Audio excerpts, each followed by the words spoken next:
랭아, 제 마음속 영순이 여러분들 안녕하세요. 랭킹스쿨입니다. 무료로 재미있게 즐기던 게임이 어느 날 갑자기 유료화를 선언한다면 여러분은 그래도 계속 그 게임을 하실 건가요? 저는 왠지 반발심이 먼저 들 것 같은데요. 이처럼 어떤 서비스가 유료로 전환될 때는 소비자들이 이를 받아들일 수 있도록 그에 대한 충분한 설명과 설득이 필수적입니다. 성급하게 실시하게 되면 유저들의 반발만을 사게 되어 좋은 결과를 기대할 수 없기 때문인데요. 이것은 게임뿐만이 아니라 웹사이트에서도 마찬가지입니다. 오늘은 성급하게 유료화 시도했다가 폭망한 사이트 탑3를 알아보겠습니다.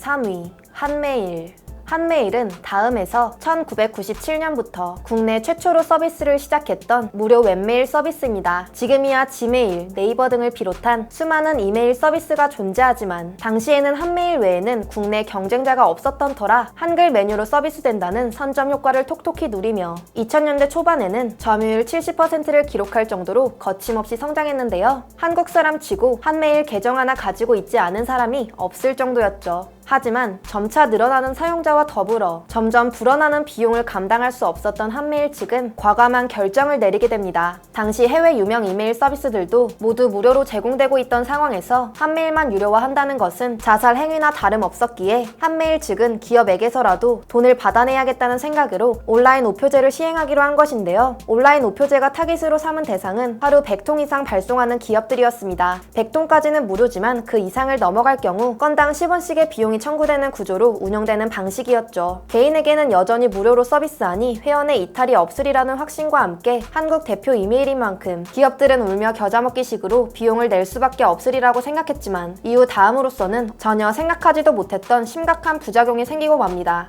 기업들이 유저들이 새로 회원으로 가입할 때 한메일 주소는 아예 넣을 수 없도록 하는 조치를 내놓아 버린 것인데요. 기업들의 이러한 자구책은 그동안 한메일만 쓰던 사람들로 하여금 다른 이메일 서비스에도 눈을 돌리게 만들었고, 이에 따라 한메일 이용자들은 서서히 줄어드는 결과로 이어졌습니다. 당시 빠져나간 회원들은 다시 돌아오지 않았고요. 물론 로마가 하루아침에 이루어지지 않았듯 한메일의 몰락도 몇 년간에 걸쳐 서서히 이루어졌습니다만 온라인 우표제가 한국 인터넷의 강자였던 한메일을 벼랑으로 밀어낸 것은 사실인 것 같습니다. 2위, 프리첼.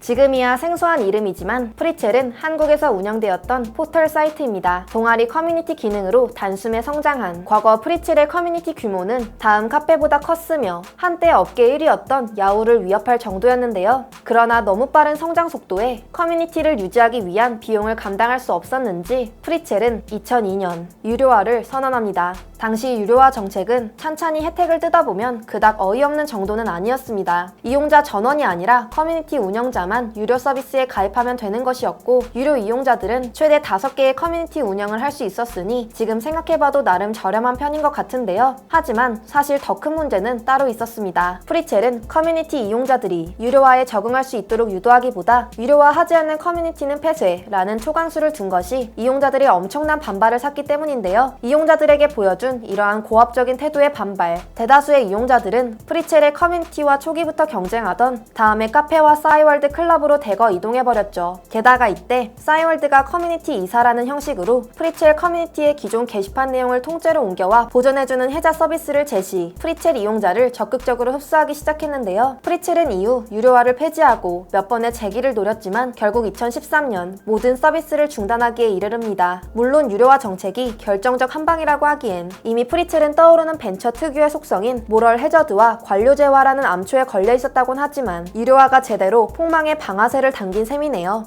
1위, dvd.com.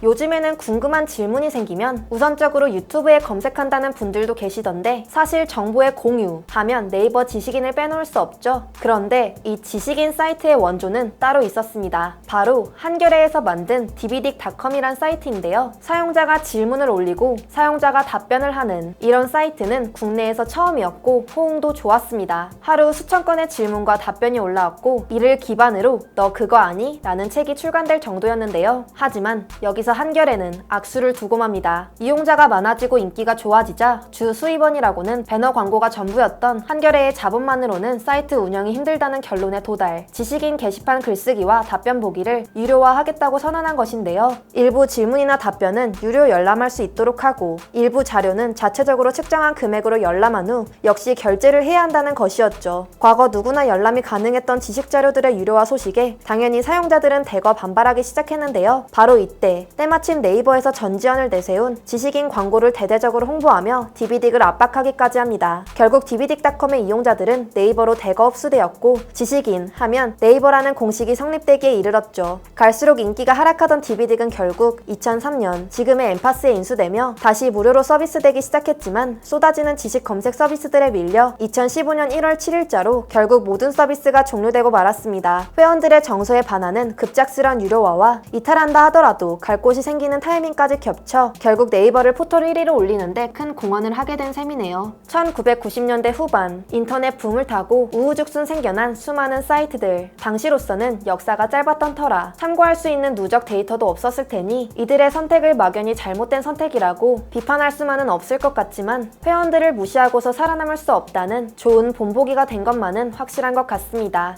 이들의 실패 사례가 다른 기업들의 많은 참고 사례가 되어주어 앞으로 더 견고하게 성장할 수 있는 자양분이 될 수 있길 바랍니다. 지금까지 랭킹스쿨이었습니다. 감사합니다.